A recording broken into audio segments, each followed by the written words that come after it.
Well, my clock just struck noon, so welcome all to our conversation with Clare Pearson, an instructor in our basic program at the University of Chicago, exploring Victor Hugo's Les Misérables, which we are very excited to go deeper into over the next 45 minutes. My name is Seth Green, and on an afternoon like this one, I'm especially grateful to say that I'm the dean here at the Graham School at the University of Chicago. And I welcome you to our gorgeous campus where big ideas are born that challenge and change the world. It is a little cloudier and rainier today than it appears, but it is just right in terms of temperature, and you are beginning to feel the autumn, which for those who are looking forward to classes is just 2.5 weeks away.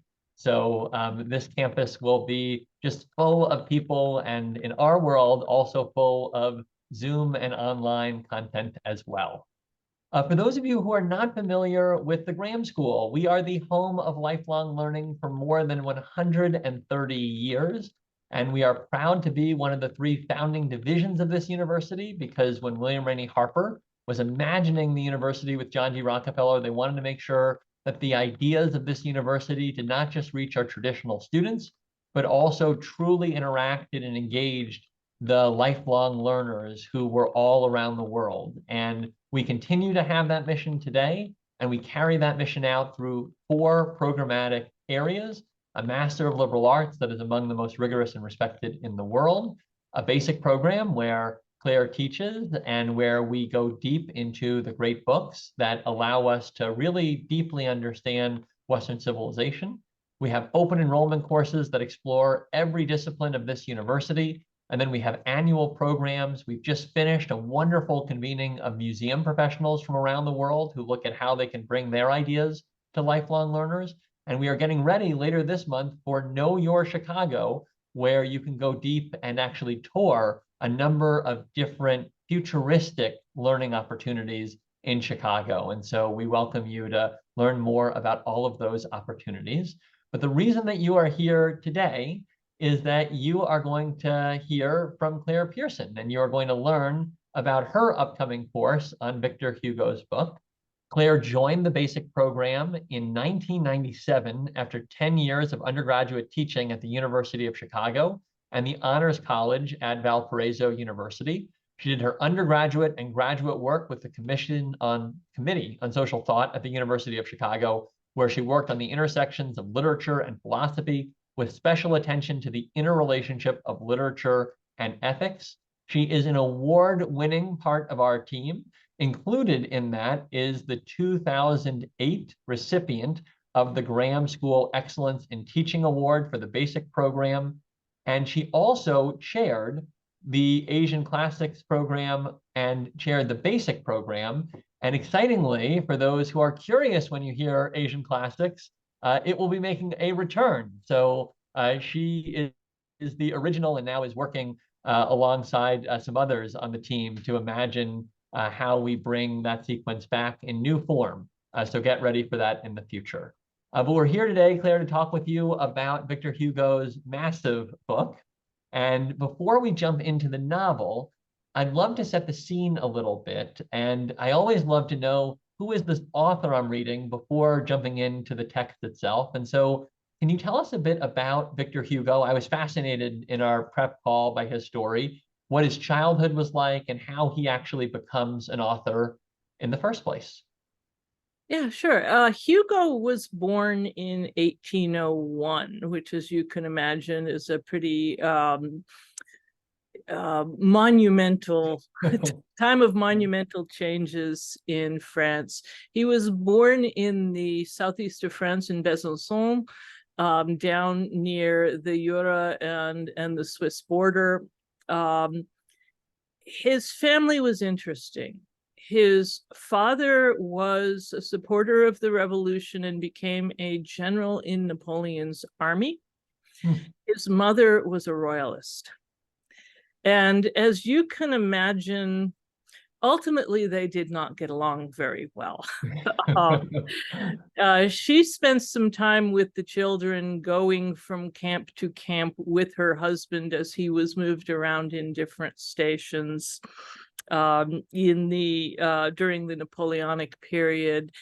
And she got frustrated with that, took the kids to Paris, where they moved into a convent that was in the backyard, housing her royalist lover who was on the run and in hiding. This actually plays, a version of this, much changed, plays into Les Misérables at one point.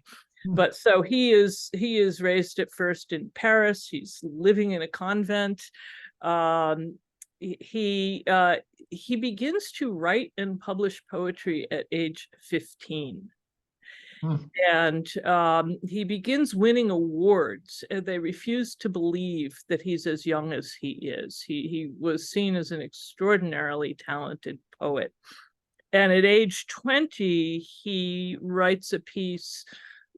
He grows up influenced by his mother, not surprisingly. So he begins as his childhood and teenage years as a royalist sympathizer.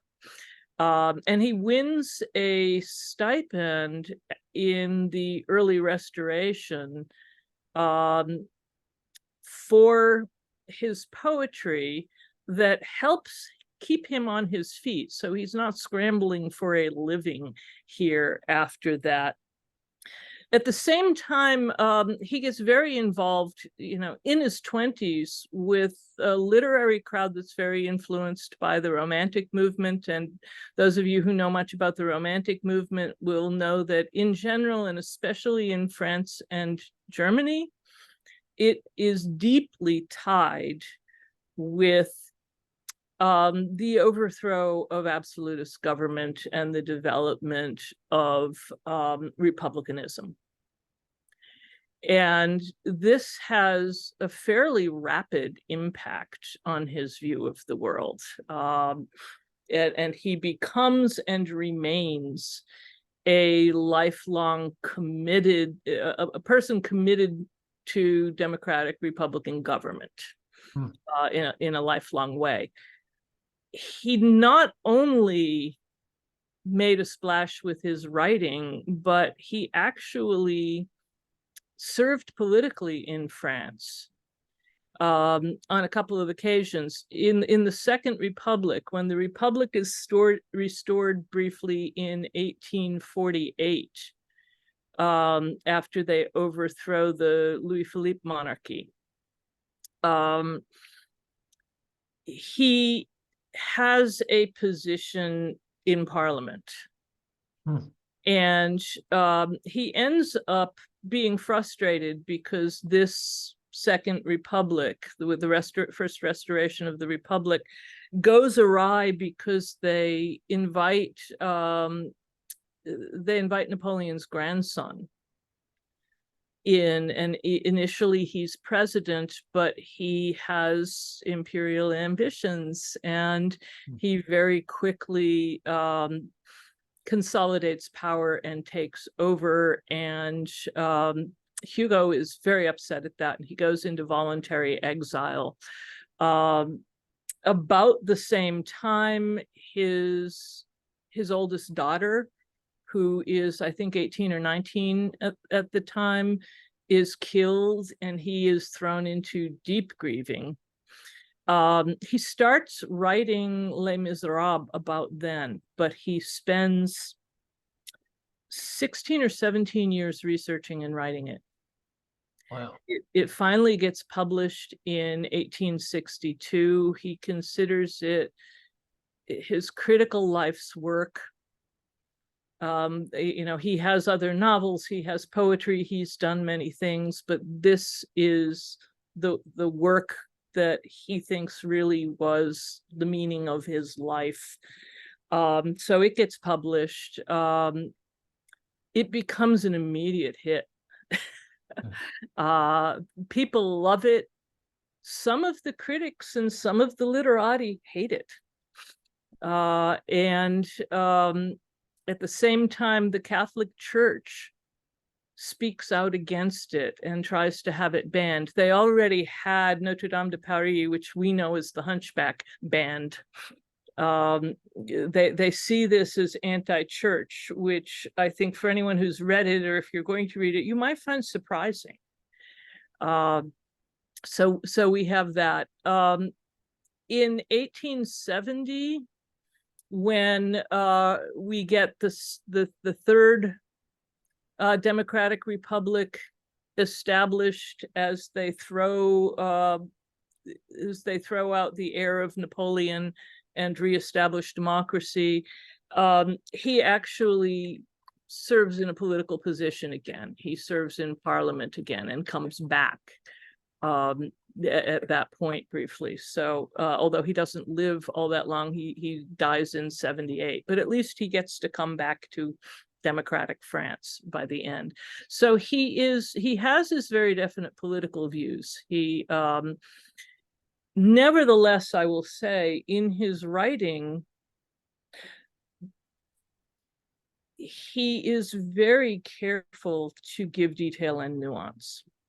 Yeah. He's not writing a political tract by any means. We're really seeing things emerge in an immensely detailed way.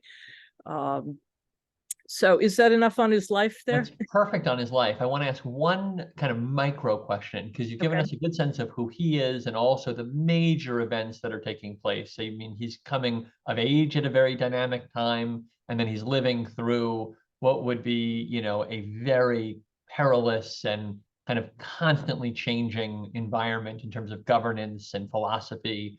Can you just speak, as he writes this book in particular, what's happening in the world around him in France, but also in the wider world? There's a lot taking place that's influencing him at this moment around the 1850s, 60s. And I'm just curious to kind of lay that on the table too. And then I promise we'll jump into the novel.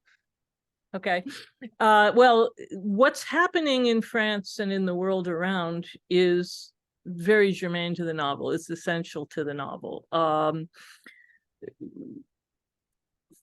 Arguably, there is a perspective from which the French Revolution isn't something which happens in 1789 and goes awry with the terror in 1793 and then is gone when Napoleon takes over. There's a view of the French Revolution historically, and I think the way that Hugo sees it, where the revolution is basically a 90-year process. We go through constant political shifts and turmoils, beginning with the revolution all the way up until 1870.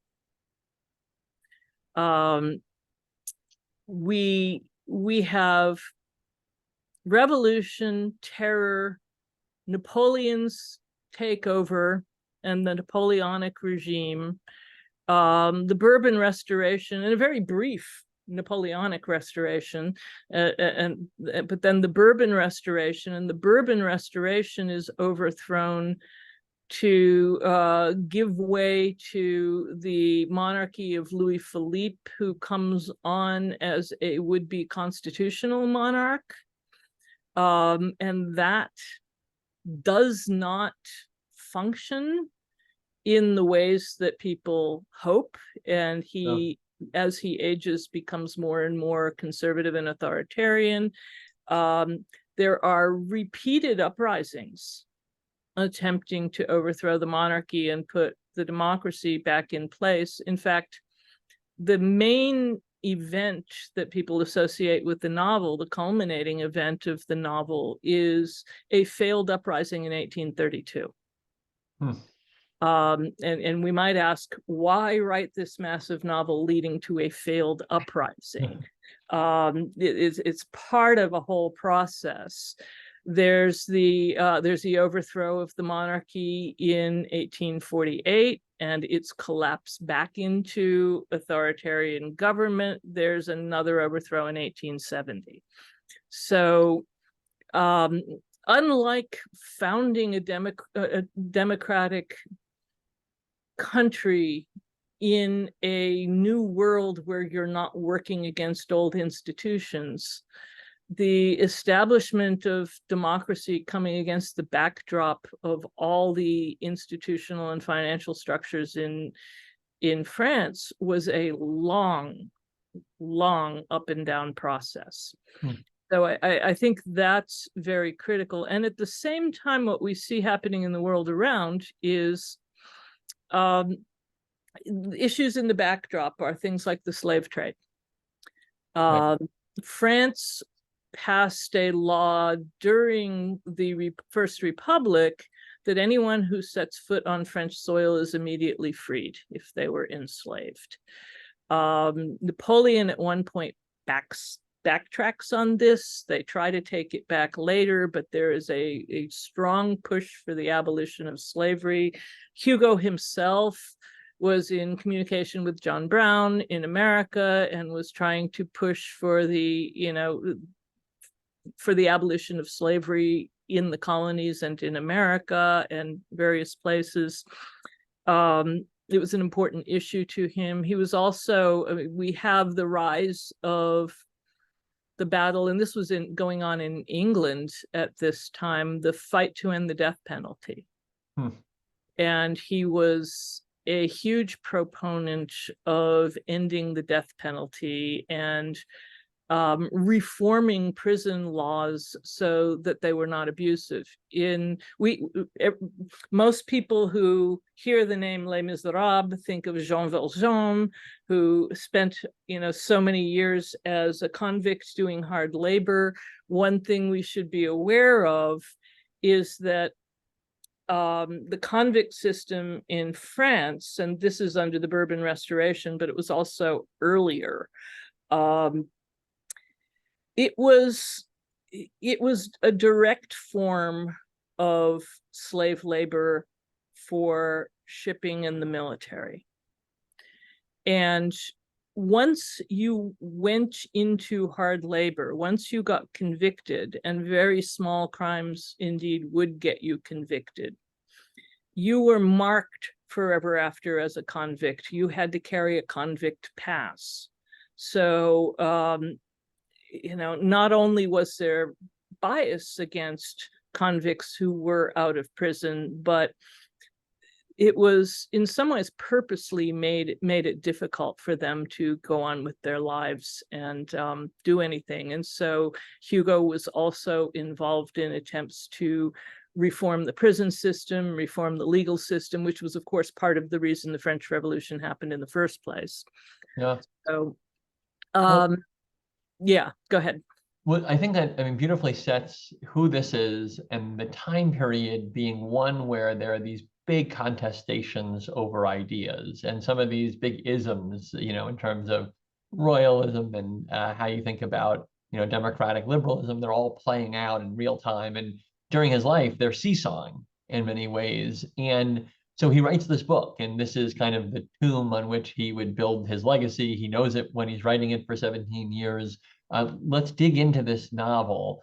And Claire, just in case there's anyone on the Zoom that isn't already familiar with the kind of big picture storyline, do you want to just share maybe the 60, 90-second kind of big picture snapshot of the book, and then we'll dig into pieces of it? This novel covers the period from 1815 to 1832. In France. So we begin with the Bourbon Restoration just after the defeat of Napoleon. Our main characters that we see in this novel are Jean Valjean, who is an impoverished young man from roughly the area that Hugo was born in, from the Jura Mountains area in France, who his parents are dead, his sister is widowed and has several young children, and he does nothing but work round the clock trying to feed his sister, her kids, and himself. Gets frustrated one day, breaks a window at a bakery to steal bread, gets caught, and ends up in hard labor in the south of France. And so we start with Jean Valjean. We follow him from the day that he gets out of his sentence, which becomes very long because one of the things we see is if you're in prison, there's a code among the prisoners where they have to support each other to stay alive. And there's a kind of lottery. Who's going to try and escape today? You get caught trying to escape, you get years added to your sentence. So basically, these sentences become constant. So he is out, and he cannot find any place to get food and shelter because no one wants anything to do with him because he's a convict. And he ends up meeting Bishop Bienvenu, who invites him in and feeds him. And the first big event, and anyone who's seen the movie or the play will know this piece of it. He steals the silver and takes off. He is caught. Bienvenu says, no, I gave it to him, and tells him that he's making him a gift of this. He needs to use the money to reform his life. And this starts Jean Valjean on this struggle of conscience. And he does reform, but it's slowly and with difficulty. He ends up becoming a very successful businessman in the north of France and running a business where he hires women to do beading work. And one of these women is the character Fantine, who has an illegitimate child. And we do also get Fantine's full backstory in the novel. She has had to put her child out to be cared for by others because she can't work and care for a child. No one will hire her. But the women in the factory turn against her, and the manager is into sexual harassment and angry because she won't play along. So she ends up getting fired for immorality when they find out she has an illegitimate child. And her life goes down the tubes very quickly.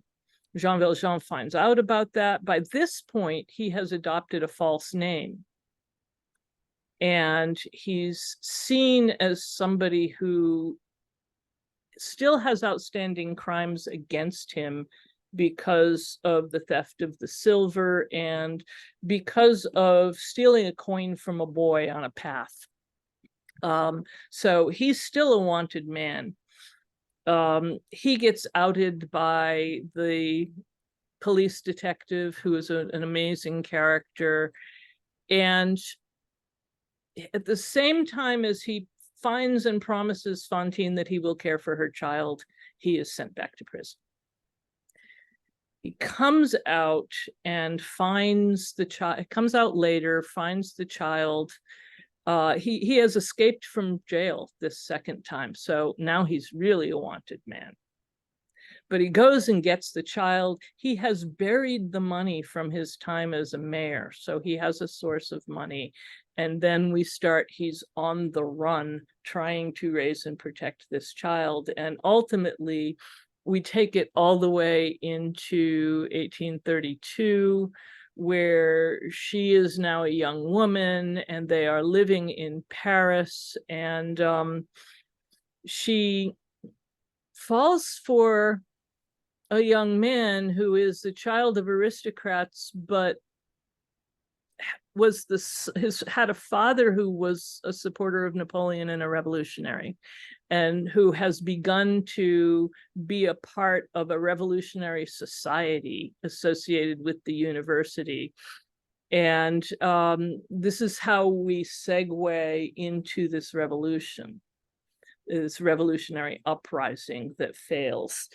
That's longer than 90 seconds. I'm sorry. But well, that's a very complex storyline. So and I deserves it. Tons of things out. I mean, yes. this is the easy mainstream. There's a lot going on in this story.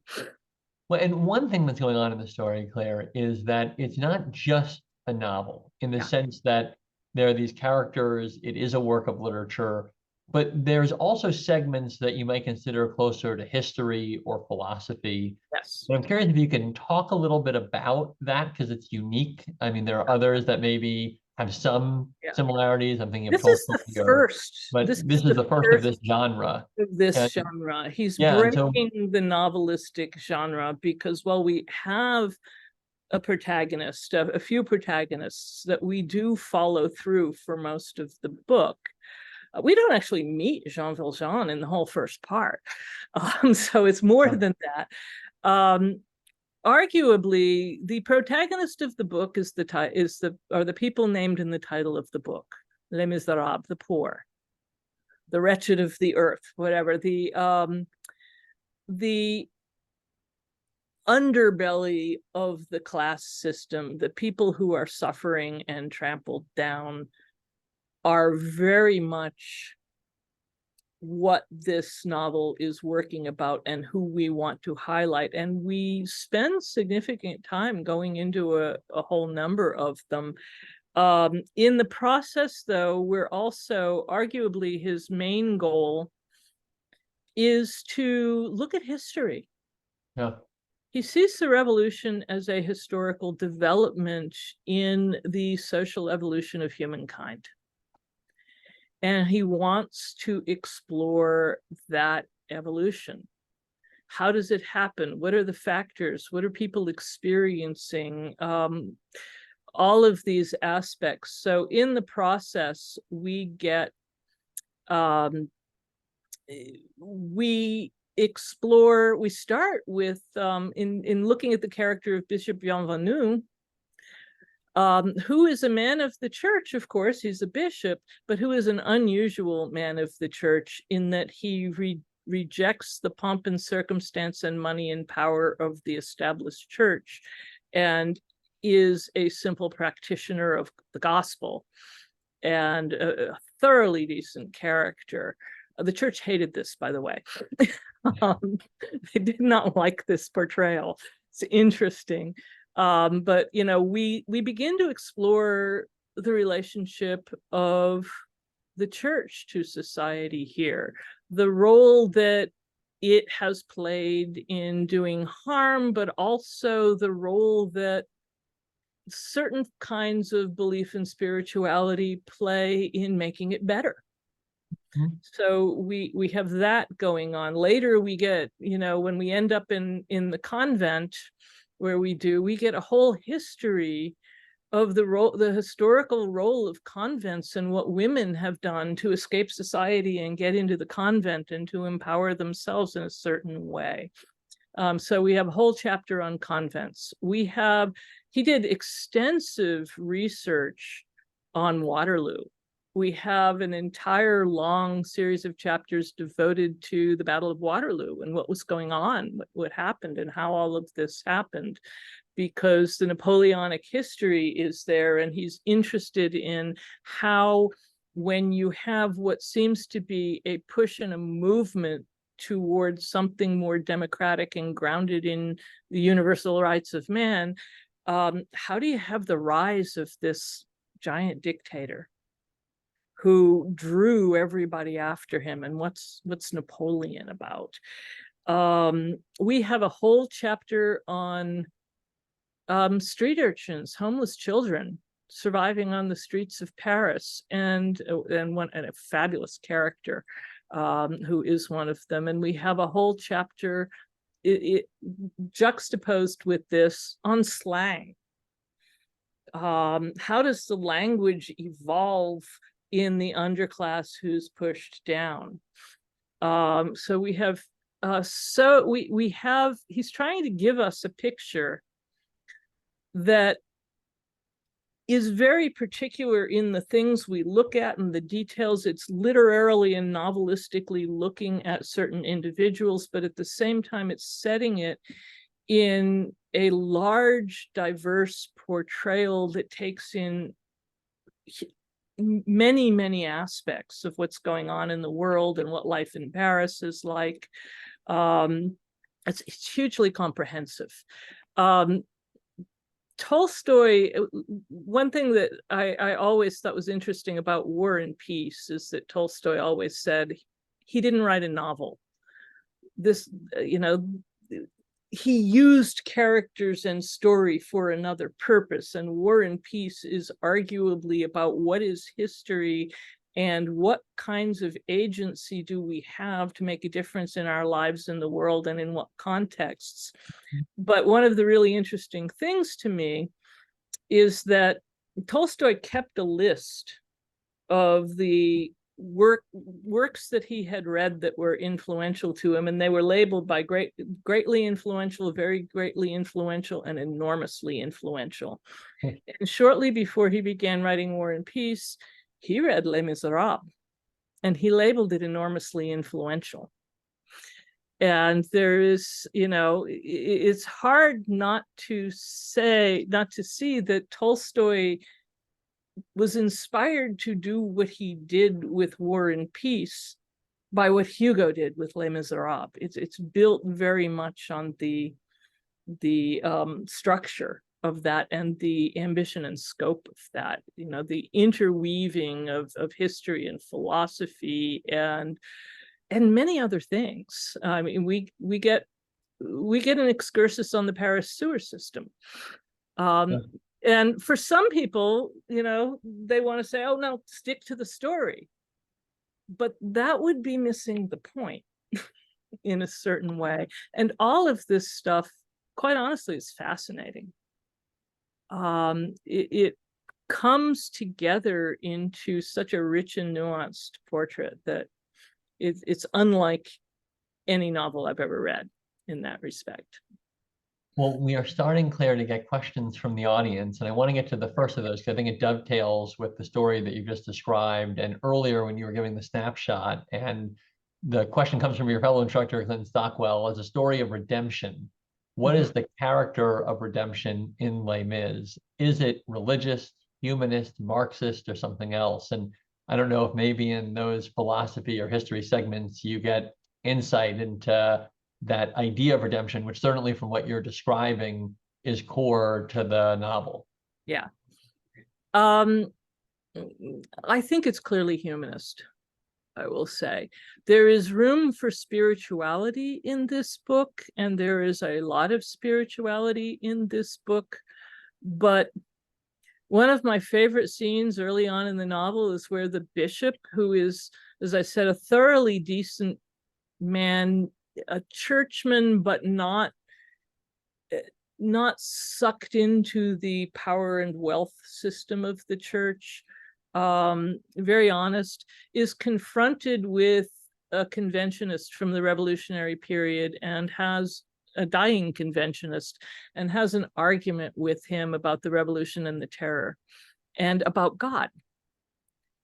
And what's clear here is the atheistic conventionist has a spirituality, thoroughly humanist spirituality, that turns out the bishop can't disagree with.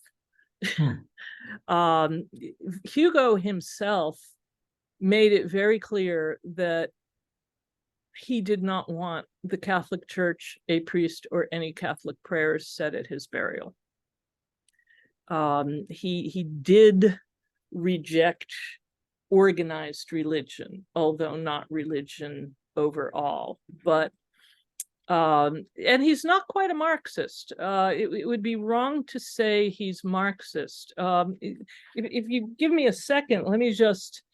There's an opening statement. I can't quite put an epigraph. It's an opening statement before the book starts. So long as there shall exist by reason of law and custom a social condemnation which in the midst of civilization artificially creates a hell on earth and complicates with human fatality a destiny that is divine, so long as the three problems of the century, the degradation of man by the exploitation of his labor, the ruin of women by starvation, and the atrophy of childhood by physical and spiritual night are not solved, so long as in certain regions social asphyxia shall be possible. In other words, and from a still broader point of view, so long as ignorance and misery remain on earth, there shall be a need for such books as this. So he's casting a broad net here. Well, Um, it actually picks up on something that I'm curious about, because you mentioned this is a book very popular in its own time, yeah, and widely read, including influencing other authors. And it's also very much still treasured today. And there's obviously the theatrical and musical version that is, one of the longest running. And then there's the book itself that, even as large as it is, still remains very widely read. And so I'm curious if you could just talk a little bit to, why was it so popular in its own time? And then why do you think it's had such staying power? Because those aren't always the same. There are books that, were popular in their own time and then they don't transition. And then there are others that are not necessarily in their own time. And then, we come to them later. And, unfortunately for the author, they're long gone by the time that everyone appreciates their work. This is one that had the, I guess, double win of being very meaningful in its time and coming forward in a way that was really relevant. I guess the question is why, and you're the right person to answer.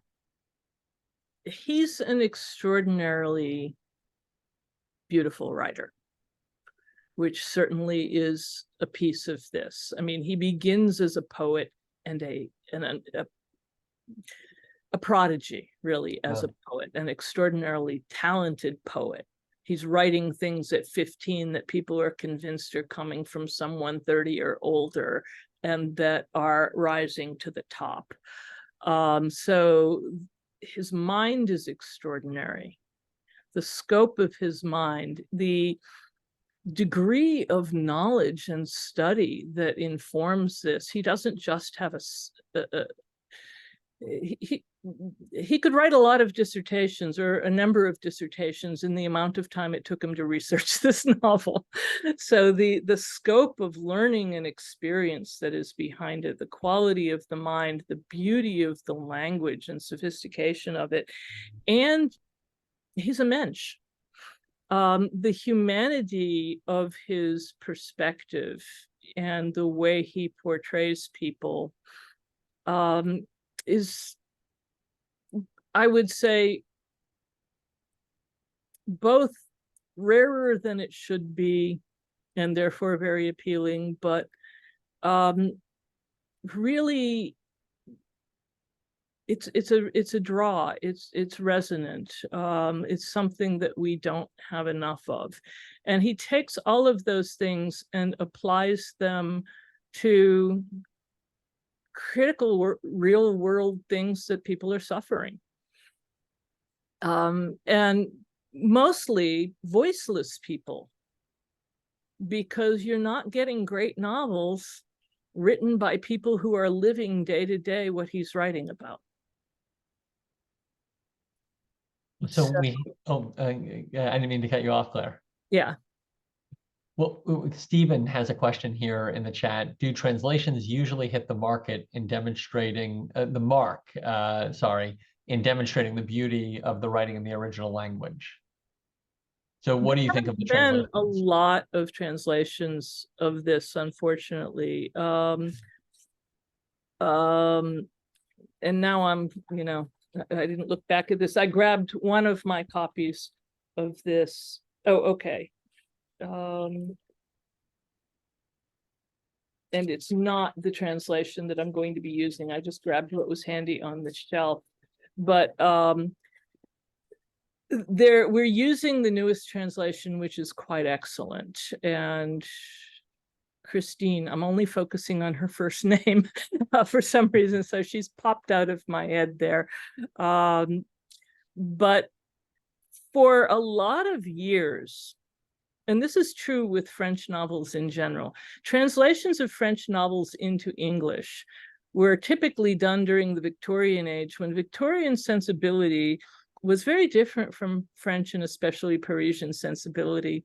And so they were all heavily redacted.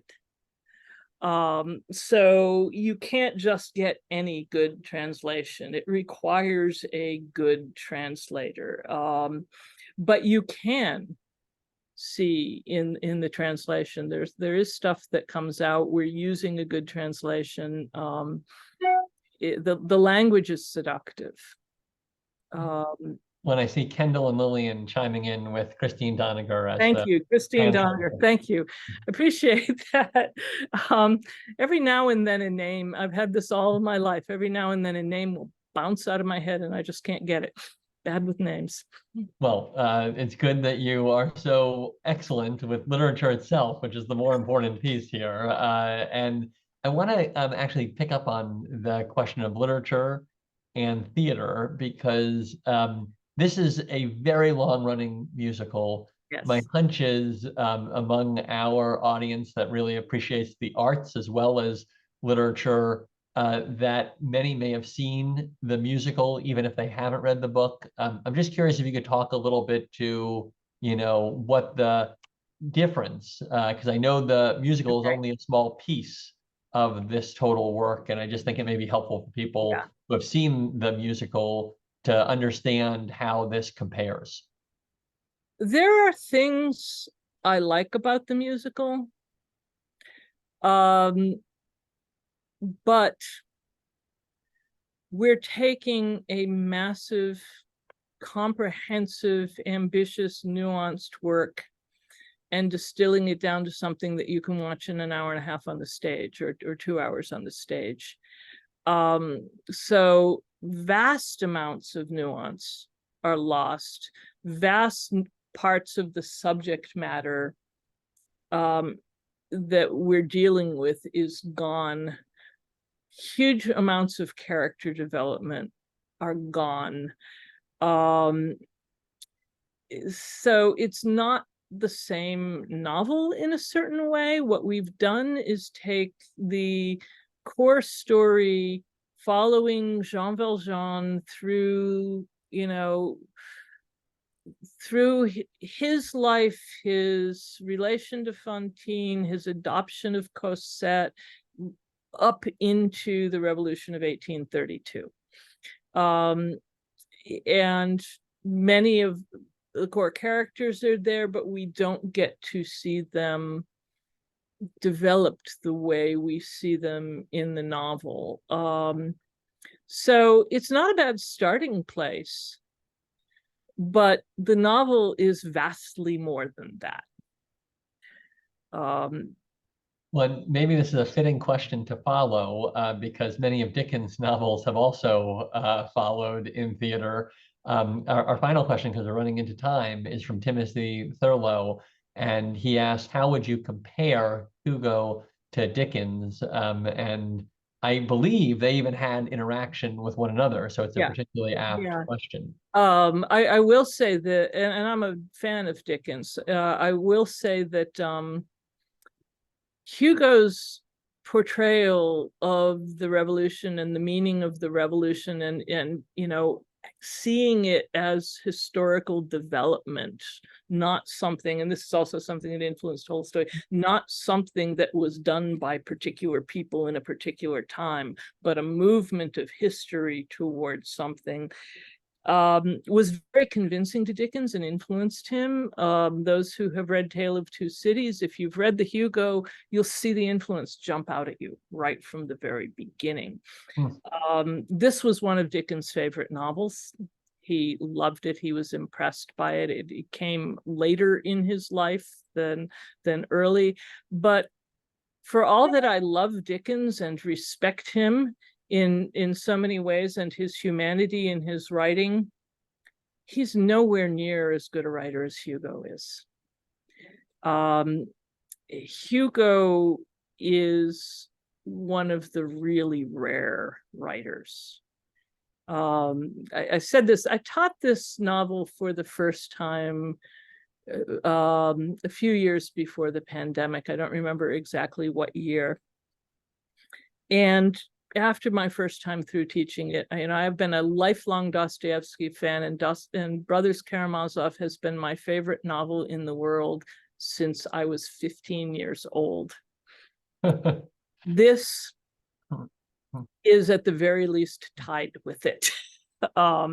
This is, it's extraordinary in a way that very few novels reach. I think Tolstoy, is up there too with War and Peace, but I think Hugo does a better job than Tolstoy, to be perfectly honest. So not to take anything away from Dickens, and there is an affinity between them. Interestingly enough, Dickens is one of the other writers that Tolstoy found enormously influential. So we have a little trinity there. A little triage across England, France, and Russia at the time. And the fact that they were contemporaries, three of these writers that to this day are three of the greatest writers of all time, is quite striking, although I'm sure it's not lost on them that the dynamics going on in the world probably, sparked some of that literary genius in the lived experiences that each of them went through. Clare, this has been a remarkable conversation with you. I will just point to David Robbins' comment in the chat, which echoes what you've said. It's one of the best, most engaging stories ever written, with a plethora of characters that we really care about. And I will say, I could not imagine a better guide to such a great novel than a truly great instructor. So thank you for teaching the course this autumn. And I'll give you the last word here before we go. Well, I just want to take the last word to plug the fact that this novel, which, I'm so happy to be able to teach this again this fall. I also taught it not this past summer, but the summer before. It's the first quarter of a new one-year alumni program for the basic program that is all about novels that really are too important and too detailed and nuanced to be done within the structure of the normal basic program. And so what we've identified as those are Les Misérables, Brothers Karamazov, and Ulysses. So we have a sequence coming that, you don't have to take the whole sequence, but there will be that sequence that's going to run this year, and it will repeat. I don't know how often, maybe Kendall knows, but certainly every few years. Well, what an exciting sequence. And having just heard that Brothers Karamazov and Les Mis tie for you as the greatest novels, certainly that's quite an incredible invitation to a great year of literature. And you'll see in the chat many people agreeing with that. I like Lillian's comment, too important is such a great idea. Les Mis, Brothers Karamazov, and Ulysses, wow. Well, thank you all for joining us on this Friday. Hope everyone has a great weekend, and perhaps even this is added to your reading list for the weekend. And hopefully it's added to your thoughts on what kind of course you might take this autumn. Thank you all for being with us. Thank you, Clare, for enlightening us. Bye, everyone. Thank you, Seth, and everybody for coming and joining.